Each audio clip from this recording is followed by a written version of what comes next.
And what does this Cold War spy, the spy who was selling things like nuclear secrets and continuity of government plans and getting people killed and covert operations, matter to cyber security? Everything. I like to call Robert Hanssen the Nostradamus of cybersecurity spying. This guy, years before the FBI was even computerized, when we were just thinking about it, was saying that spies will exploit these computer systems. There are no hackers. There are no hackers. There are only spies. Hacking is nothing more than the necessary evolution of espionage.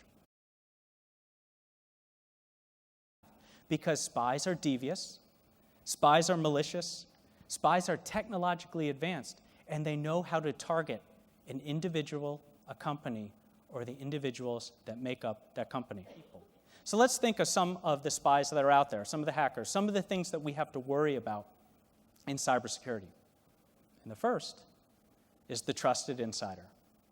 The trusted insider. Robert Hanssen is our poster boy for a trusted insider. And maybe he's the 1A to, say, Edward Snowden's 1B. You know, whether you love him or hate him, Edward Snowden did take down the entire NSA. So that's a pretty good job as a trusted insider. Give you a little bit of background on the OPM hack.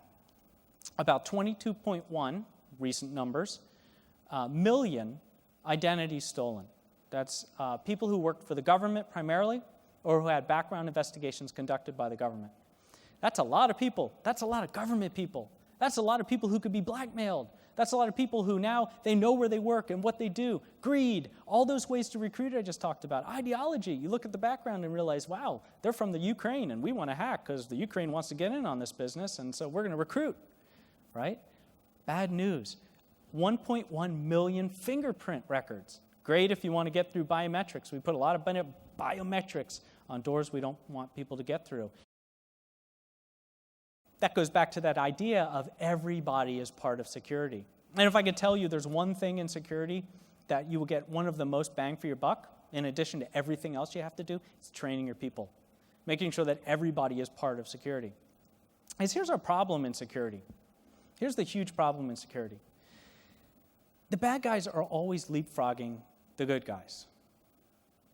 So more often than not, we're in this preventive mode, this reactive mode, this on our heels trying to figure out what happened and fix it.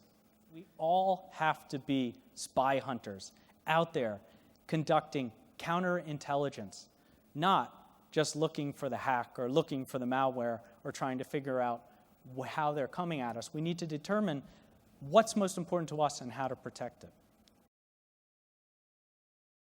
And so we said, we're going to create a new division called the Information Assurance Section. Can anybody think, and here's where someone can answer, can anybody think what in 2000, 2001, information assurance means today? It's okay. Cybersecurity. We took the biggest spy in U.S. history and we put him in charge of cybersecurity for the FBI. You have to be very bold. Sometimes bold actions win cases like this.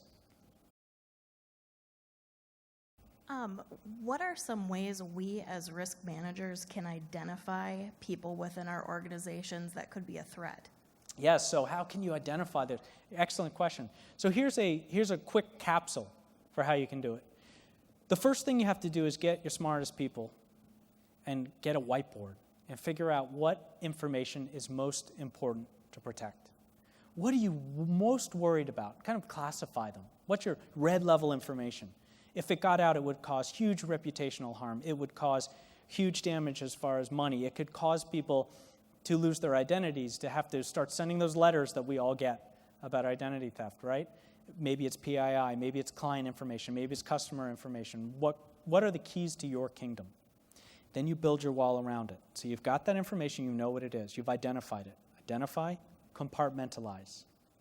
Limit access to it. The more people who have access to information, it's like a secret. The more people who know a secret, the less chance you ever have of keeping it secret. The spy is in the place where they have access to the information that is going to do the most damage, and the wherewithal to sell that information to those who will pay them the most money and be able to use that information. Because that worst possible place for all of you is right in your own organization. So our jobs in risk management is to think about where that spy could be and the ways that we can protect against them.